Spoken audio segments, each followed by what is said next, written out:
तो स्टूडेंट, आप English literature के विद्यार्थी हैं, तो आपके लिए ये वीडियो बहुत महत्वपूर्ण होने वाला है, क्योंकि आज हम जानेंगे हाइपरबोल की डिफिनेशन, एग्जाम्पल और एग्जाम आंसर। ये बहुत इंपॉर्टेंट चीज है। हाइपरबोल एक ऐसा टॉपिक है जिसमें आप इजिली मार्क स्कोर कर सकते हैं। इसको लिख करके आप बड़ी आसानी से नंबर पा सकते हैं, और जो है बस आपको इसको करेक्ट आंसर लिखना है, और करेक्ट आंसर लिखने के लिए आप वीडियो के अंत तक बने रहिए। जैसे देखिए, इसमें जो है सबसे पहले आता है कि hyperbole definition, example and exam answer. जो है व्हाट यू विल गेट, इसमें अतिशयोक्ति का सरल अर्थ जानेंगे, उदाहरण जानेंगे, महत्वपूर्ण प्रश्न जानेंगे, 50 और 200 शब्दों के उत्तर जानेंगे। इसकी डिफिनेशन है, अतिशयोक्ति का अर्थ होता है किसी बात को बहुत बढ़ा चढ़ा कर कहना। किसी बात को बहुत बढ़ा चढ़ा कर कहने को अतिशयोक्ति कहा जाता है या हाइपरबोल कहा जाता है। हाइपरबोल को कई लोगों ने अलग अलग तरीके से जो है प्रोनाउंस किया है। मेरे एक टीचर थे, इसे वो हाइपरबली पढ़ते थे। व्हाटएवर देखिएगा, वैसे हाइपरबोल में मेरे टीचर ने मुझे हाइपरबोल सिखाया था। इसका एग्जाम्पल है, I have told you millions times. देखिएगा, आई हैव टोल्ड यू, नहीं आप लोग कहते हैं मैं लाखों बार तुमको बता चुका हूं ये बात, है ना, हजारों बार में तुम बार, क्या आप कोई बात हजार बार किसी से बताते हैं? लेकिन ये कहता है ये अतिशयोक्ति है, क्योंकि वास्तव में मिलियन बार नहीं कहा जा सकता, किसी भी बात को मिलियन बार नहीं कहा जा सकता है।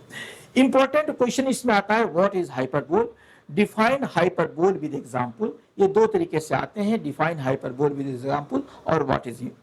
अब इसके आंसर जो है, ये दोनों आंसर शॉर्ट में भी पूछे जा सकते हैं, लॉन्ग में भी पूछे जा सकते हैं। तो शॉर्ट आंसर देखिए, hyperbole is a figures of speech. Hyperbole एक अलंकार है।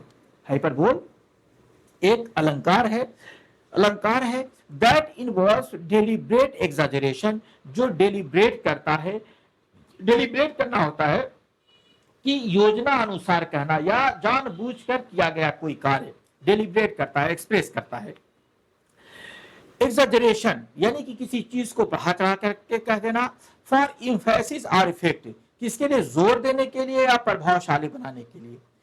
It is not mean to be taken literally but is used to express strong feeling और to create a dramatic impression. इसको जो है ना, इट इज नॉट मीन, इसका ये अर्थ नहीं होता है टू बी टेकन लिटरली। इसको जो है ना, आप शाब्दिक अर्थ इसका मत लीजिए। अगर ये आता है, कहीं पे प्रयोग किया जाता है, तो इसमें जो शब्द प्रयोग किया जाता है तो उसके शाब्दिक अर्थ को नहीं प्रयोग किया जाता है, नहीं लाता है, बट इज यूज। लेकिन इसको यूज किया जाता है क्यों, to express strong feeling, strong मजबूत फीलिंग को एक्सप्रेस करने के लिए किया जाता है, और टू क्रिएट ड्रामेटिक इंप्रेशन, या ड्रामेटिक इंप्रेशन प्रयोग के लिए, जो है ड्रामेटिक प्रभाव प्रयोग करने के लिए इसका किया जाता है। Hyperbole makes language more interesting and expressive. Hyperbole जो होता है वो लैंग्वेज को बहुत ज्यादा इंटरेस्टिंग बना देता है और एक्सप्रेसिव बना देता है। देखिए 200 वर्ड्स को देखते हैं। Hyperbole is an important figures of speech. Hyperbole एक बहुत ही महत्वपूर्ण फिगर्स ऑफ स्पीच है, इन विच अ राइटर और speaker uses deliberate exaggeration to create a strong impression. ये क्या करता है कि स्पीकर यूजेस डेलिब्रेट, ये डेलिब्रेट करता है या जानबूझकर कहता है। किस तरीके से डेलिब्रेट करता है, एग्जैजरेशन, किसी चीज को एग्जैजरेट कर देता है, बहुत ज्यादा बढ़ा चढ़ा देता है। To create a strong impression, create करने के लिए एक मजबूत इंप्रेशन, एक मजबूत प्रभाव पैदा करने के लिए ये इसका प्रयोग करता है। It is not meant to be understand a literal sense but is used to emphasize a point or to express intense emotion। इसका यह मतलब नहीं होता है कि जो शब्द प्रयोग किया गया है आप उसका शाब्दिक अर्थ ले लें, बल्कि इसका प्रयोग किया जाता है इंप्रेशन बढ़ाने के लिए, किसी पर दबाव डालने के लिए, जोर देने के लिए इसका प्रयोग किया जाता है।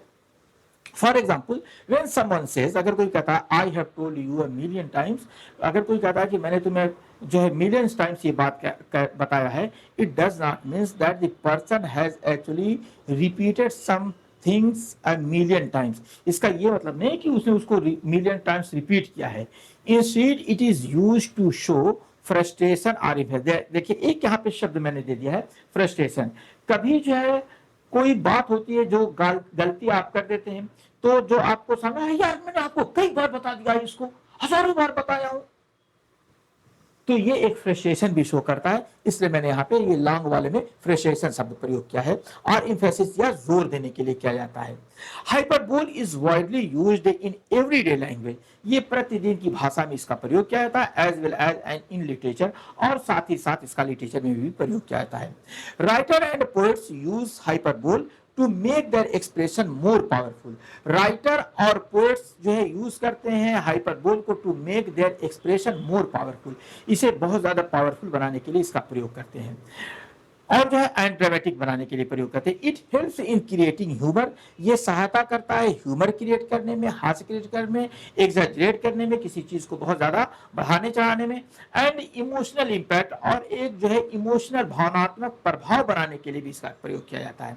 Hyperbole also makes the text more engaging, hyperbole जो क्या करता है, ये makes the text more engaging, ये इंगेज करता है एंड मेमोरेबल, और ये याद लायक बना देता है, अर्थात इसे आसानी से आप याद कर देते हैं फॉर रीडर्स।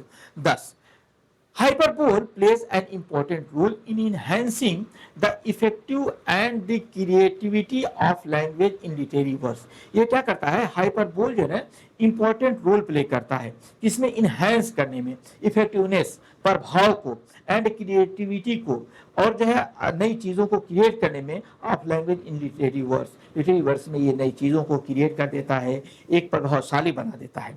अगर आप हाइपरबोल का रिवीजन करना चाहेंगे तो एग्जैजरेशन, देखिए हम लोग जब इंटर में या हाई स्कूल में पढ़ते थे तो हम लोग इतना ही याद किए थे, hyperbole is a figures of speech in which things are exaggerate, इतना ही कह करके हम लोग, लेकिन यहाँ पे जानिए कि आपको 50 वर्ड्स में या 200 वर्ड्स में आपको आंसर करना होता है, इस मोटिव से मैंने ये दिया है, तो इसको याद कीजिए। और अगर आपको ये अच्छा लगा हो तो इसको जो है आप टॉपिक के लिए चैनल को सब्सक्राइब कर लीजिए, बेल आइकन प्रेस कर लीजिए ताकि आपको नए नोटिफिकेशन मिलते रहें, और इस वीडियो को सेव कर लीजिए ताकि आपको बार बार इसको देखना ना पड़े, यूट्यूब से ना देखना पड़े। मिलते हैं अगले वीडियो में, थैंक यू।